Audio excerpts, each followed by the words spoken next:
Ladies and gentlemen, welcome back to Power Vacuum. I'm your host, Belmont, and we have an update in the Warner Brothers Schuster lawsuit. That's from the Hollywood Reporter. I didn't see this till last night, but I guess it came out 2 days ago. A Warner Brothers Discovery beats lawsuit over Superman rights. The lawsuit from Estate of Superman co creator Joseph Schuster threatened Superman's rollout in several countries ahead of its release. The court found that the case doesn't belong in federal court, which basically means they're probably not going to get anything done because if it's not federal court, then that means it's going to be either a state or local court, which means they would have to file numerous lawsuits to achieve their goals. Warner Brothers Discovery and DC Comics will not have to face a lawsuit over the rights to Superman that looked to block the release of the studio's tentpole film in several countries ahead of its July release, a court has ruled. U.S. District Judge Jesse Furman on Thursday dismissed the lawsuit from the estate of Joseph Schuster, the co creator of Superman, finding that he doesn't have authority over the case since the copyright infringement claims were brought under the laws of foreign countries. In a statement, a WBD spokesman said, "As we have consistently maintained, DC controls all rights to Superman." And I'm pretty sure they do, and they have said that in the past with other lawsuits that have come up, which was why I was confused that this one even arose. But they were trying to do it in foreign countries. I didn't think it would go anywhere here, and it hasn't. And this is definitely going to stymie their chances in other countries too, because now precedence has been set.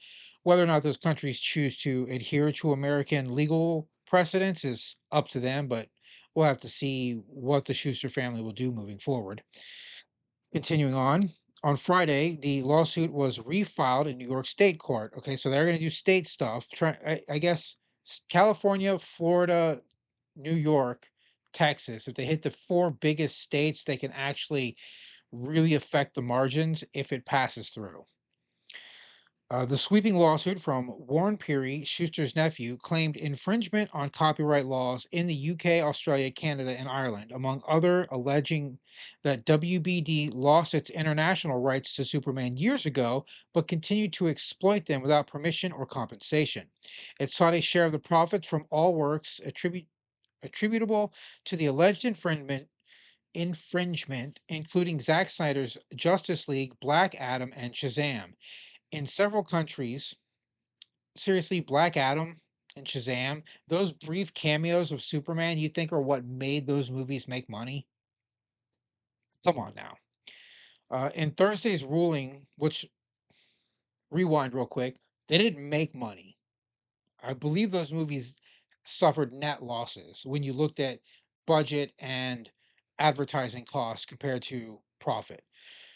Where was I? In Thursday's ruling, the court rebuffed arguments from Perry that the lawsuit raises an alleged violation of U.S. law that must be considered to decide the case. His infringement claims are brought explicitly under the laws of foreign countries, not the laws of the United States, Furman wrote.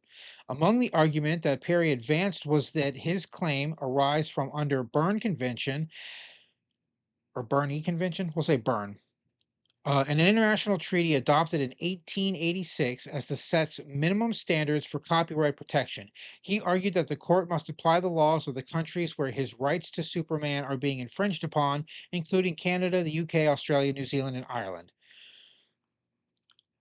That's basically just the UK.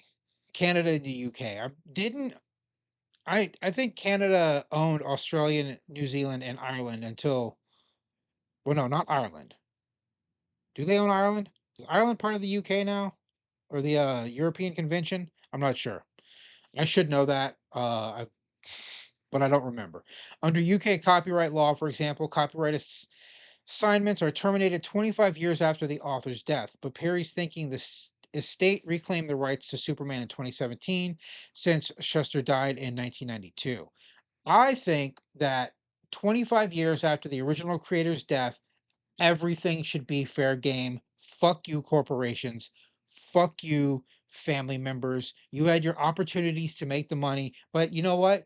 Even given that, you could say we're going to continue this. Being heirs to the original creator might carry some weight with some people.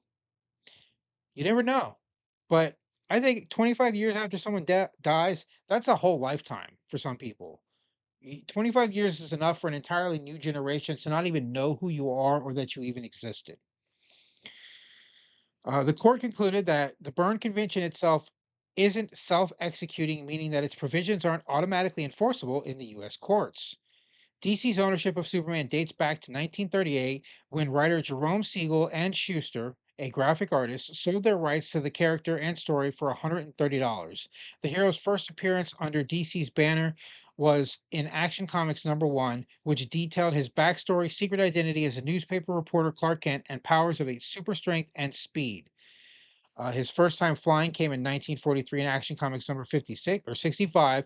Yep, and it was a mistake. One of the new artists didn't know the character that well and misinterpreted his ability to leap tall buildings as his ability to fly, and they just kept it ever since. Since then, it's frequently been the target of litigation, starting in 1947 when the duo sued to invalidate DC's ownership of the rights to Superman. The case settled with $94,000 payout to Schuster and Siegel to resolve the case.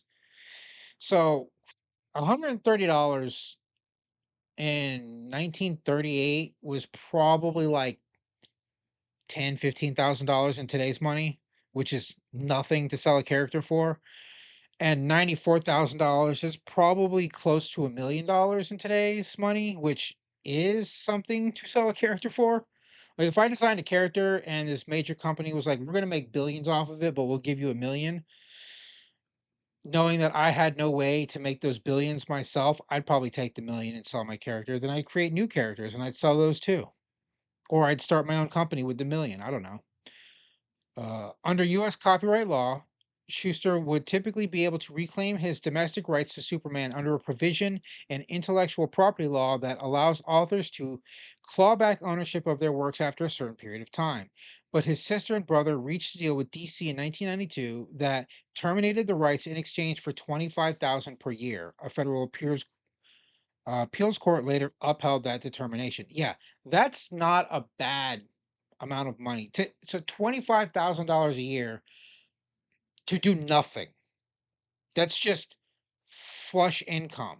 You can work a shitty job for 10 years and then take every dime you get from that $25,000, properly invest it, and then after those 10 years, you don't have to work again. Never again. If you properly invest it, you will have enough money to just coming in to live comfortably. Now, if you have a very high standard of living, that's on you. That's your fault. Lower your standards. You don't need $10,000 a month to survive. You just don't, unless you live in like New York, which is outrageous, but move out of the big city. Also, at play was the possibility that Schuster's sister didn't have the authority to bind the estate to the deal that purportedly surrendered its rights to terminate DC's ownership of Superman. The court did decide that the issue after finding that it didn't have authority over the case. Perry was reported or represented by powerhouse copyright termination lawyer Mark Toberoff, who declined to comment. Well, good. I'm glad they didn't. Now I just want DC itself to lose the rights, and I want Superman to become fully in the public domain. I want Batman to be in the public domain. I want any character that was created to be public domain and free use and fair use 25 years after its creator died. That's not unreasonable. That's not. That gives companies 25 years to buy the rights and capitalize to the maximum extent. And then once you establish a fan base, even if it becomes fair use and fair game, open to the public, you could probably still retain a large portion of your fan base, having been the people that have released the content for the past 25 years. So if you start releasing content and a 10-year-old starts buying your comics, when they're 35 and that becomes open and public domain, they'll probably still go to that same company that's been in their life for 25 years just because they're familiar with it. They know the character, they know the character's story as written by those people. They act like it's a It's going to absolutely destroy a company. Disney would not die if all of their main Mouse House Club members suddenly became public domain. It just wouldn't, right? Marvel would not die if the Avengers and the X-Men suddenly became public domain. Well, it might now because Disney's done a damn good job of trying to bury Marvel and kill it with bad decisions, but if anything, these things might thrive because people would want to go to the sources. But hey, that's just my opinion. But another win for a company, even if it's a big evil company, it's good that they win over these frivolous lawsuits, especially after having struck deals with these people to be like, yo, we're going to give you $25,000 a year until you die. That's nuts for you to think that you deserve more money than the free money that you're getting now because some family member of yours that's been dead for almost 3 decades created something. It's just crazy to me. Like, but that's just my opinion. I'm one man complaining on the internet, and that's all I have for this report. This is your host, Belmont, signing out.